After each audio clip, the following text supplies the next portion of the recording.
درس کا عنوان ہے دعوت یا تباہی۔ اس درس کے مقرر ہیں فضیلت الشیخ ڈاکٹر ذاکر نائک حفظ اللہ۔ ہمیں غیر مسلمانوں کی دوستی اللہ کے دوستی سے زیادہ پیاری ہے۔ افسوس کی بات ہے، ہمیں ڈر ہے کہ اگر جو کسٹمرز میرے دکان پہ آتے ہیں اگر میں انہیں اسلام کے بارے میں کہوں گا تو وہ کسٹمر بھاگ جائیں گے۔ ہمیں اس کسٹمر سے زیادہ محبت ہے اللہ تعالیٰ سے زیادہ، ہمیں غیر مسلمان دوستوں سے زیادہ محبت ہے، اسی لیے ہم ڈرتے ہیں کہ منہ کھولیں گے تو ان کا دل ٹوٹ جائے گا، ہم منہ کھولیں گے تو دوستی ٹوٹ جائیں گی۔ ہمیں ان کی دوستی اللہ کے دوستی سے زیادہ پیاری ہے۔ افسوس کی بات ہے ہم منہ بھی نہیں کھول سکتے، اور الحمدللہ ثم الحمدللہ اسلام کی دعوت دینا بہت آسان ہے، کٹھن کام، لیکن صرف تھوڑی ہمت ہونا چاہیے اور کچھ نہیں۔ اگر کوئی میرا ہندو دوست مجھے پوجا کے لیے بنائے گا، اور بمبئی کے اندر سب سے عام پوجا ہے جو گنیش چترتھی، آپ نے سنا گنیش چترتھی کے بارے میں؟ سنیں کہ نہیں؟ گنپتی، ہاں، اگر میرا ہندو جاننے والا مجھے گنپتی کے لیے بلائے گا اور اگر مجھے پرساد دیں گا تو میں اس سے صرف ایک آسان سوال پوچھوں گا کہ گنپتی کون ہے، یہ گنیش کون ہے؟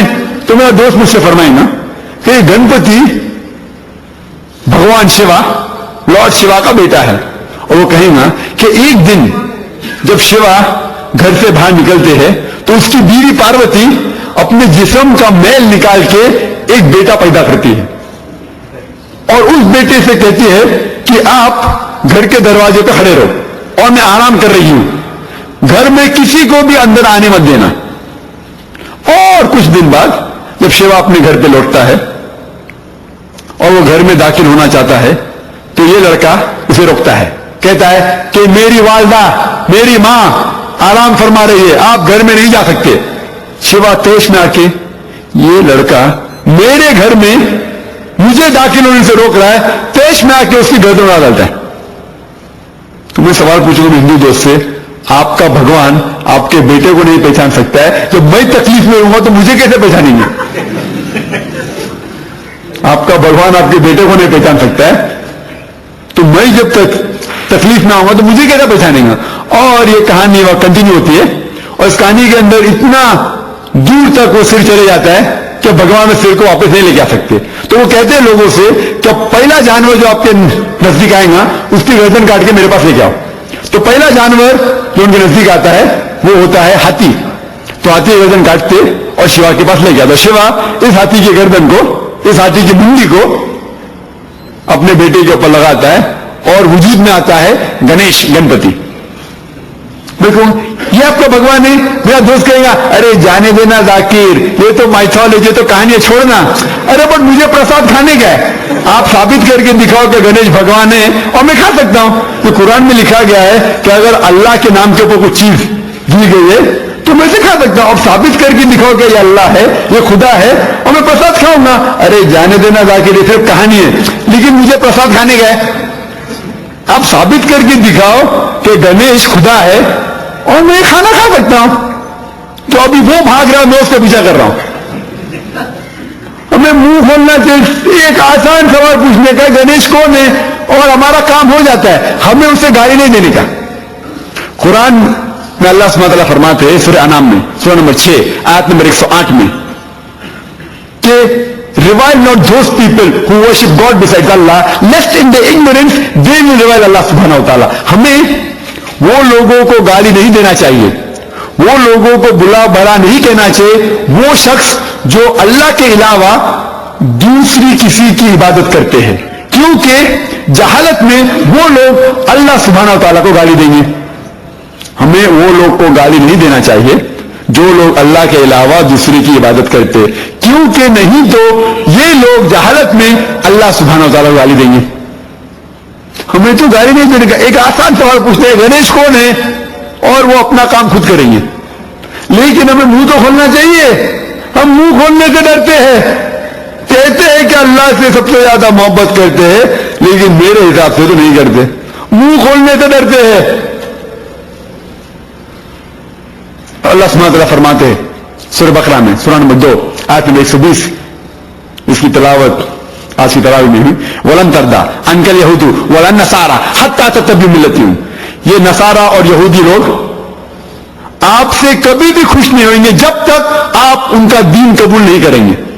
اللہ تعالیٰ فرماتے ہیں کہ یہ یہود اور نصارہ آپ سے کبھی بھی خوش نہیں ہوئیں گے جب تک آپ ان کا دین قبول کریں گے۔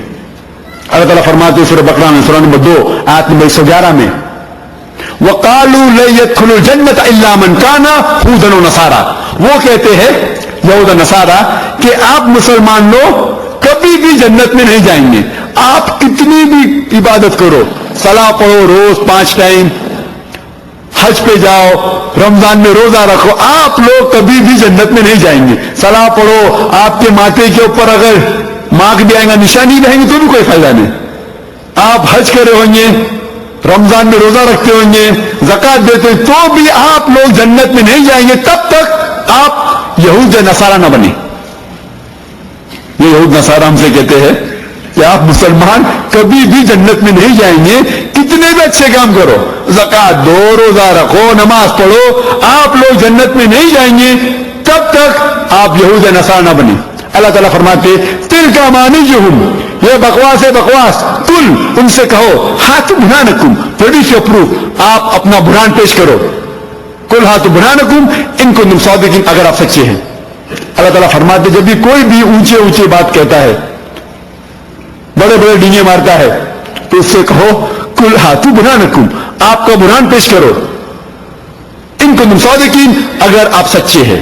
اور یہ عیسائی لوگ، یہ نصرانی لوگ، ان لوگ نے اپنا برہان کہتے ہیں کہ بائبل ہے، ان لوگ نے اپنا برہان بائبل 2000 سے زیادہ زبانوں میں پیش کیا ہمارے لیے۔ بائبل میں یہ لکھا گیا ہے، بائبل میں یہ لکھا گیا ہے، بائبل میں یہ لکھا گیا ہے، بائبل میں وہ لکھا گیا ہے۔ کیا ہمیں بائبل کو ایک ساتھ نگل لینا چاہیے؟ ہمیں اگر کوئی بھی اپنا برہان پیش کرتا ہے، اگر کوئی بھی اپنا شناختی کارڈ آپ کو پیش کرتا ہے، کیا کرتے ہیں؟ آپ چیک کرتے ہیں وہ ثبوت صحیح ہے کیا غلط ہے؟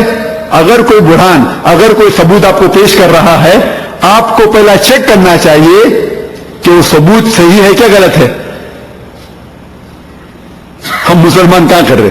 ہم مسلمان تو ان کے ثبوت کو تو چیک کر رہے ہی نہیں ہے۔ چیک کرنا ریا بازو میں، یہ عیسائی لوگ ہمارا برہان، ہمارا قرآن ہمارے خلاف استعمال کر رہے، ہم تو ان کا برہان تو چیک کر رہے ہی نہیں، ان کے برہان کو دیکھ رہے بھی نہیں صحیح کیا غلط ہے، ہم تو کام نہیں کر رہے، یہ عیسائی لوگ ہمارا برہان ہمارے خلاف استعمال کر رہے۔ اور اس وقت دنیا میں لاکھوں دعات، مسلمان کے نہیں، اسلام کے نہیں، کرسچن کے، عیسائی دعات، ان کے دائی سارے دنیا میں پھیلے، لاکھوں لوگ سارے دنیا میں پھیلے، اور وہ نشانہ لگا رہے خصوصاً مسلمان گھروں میں۔ ہمارے گھر کے دروازے پر یہ عیسائی لوگ کھٹکھٹاتے ہیں اور کہتے ہیں کہ آپ کے قرآن مجید میں لکھا گیا ہے کہ نہیں کہ بائبل اللہ کا کلام ہے؟ اور اکثر مسلمان کہیں گے ہاں بے شک لکھا گیا ہے قرآن میں کہ بائبل اللہ کا کلام ہے۔ تو ان کو دوسرا سوال ہے، اگر بائبل اللہ کا کلام ہے تو آپ بائبل کے اوپر عمل کیوں نہیں کرتے؟ آپ بائبل کے پیغام پہ عمل کیوں نہیں کر رہے؟ ہم سے سوال پوچھتے ہیں لیکن جواب نہیں دیتے۔ پھر دوسرا سوال کرتے ہیں کہ قرآن مجید میں آپ کے آخری رسول محمد صلی اللہ علیہ وسلم کا نام کتنے بار لیا گیا ہے؟ ان کا ذکر نام سے آپ کے پورے قرآن مجید میں کتنے بار ذکر ہے؟ اگر آپ کو پتا ہے تو آپ کہیں گے 5 بار۔ ان کا ذکر نام سے، محمد صلی اللہ علیہ وسلم کا ذکر قرآن مجید میں نام سے خصوصاً 5 بار لیا گیا ہے۔ پھر سوال کریں گے عیسیٰ علیہ السلام کا ذکر نام سے قرآن مجید میں کتنے بار لیا گیا ہے؟ آپ کو نہیں پتا تو کہیں گے 25 بار۔ کتنے بار؟ 25 بار۔ تو ان کا دوسرا سوال، کون شخص بڑا؟ کون بڑا؟ جس کا ذکر قرآن مجید میں 5 بار نام سے وہ بڑا، کہ وہ شخص جس کا ذکر نام سے قرآن مجید میں 25 بار ہے؟ کون بڑا؟ 25 بار۔ دیکھو 25 بار، ماشاءاللہ۔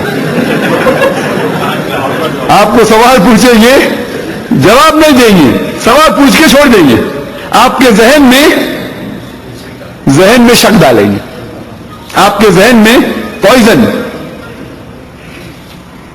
آپ کے ذہن میں شک ڈالیں گے. اور عام آدمی تو ایسا جواب دیں گا, کون بڑا؟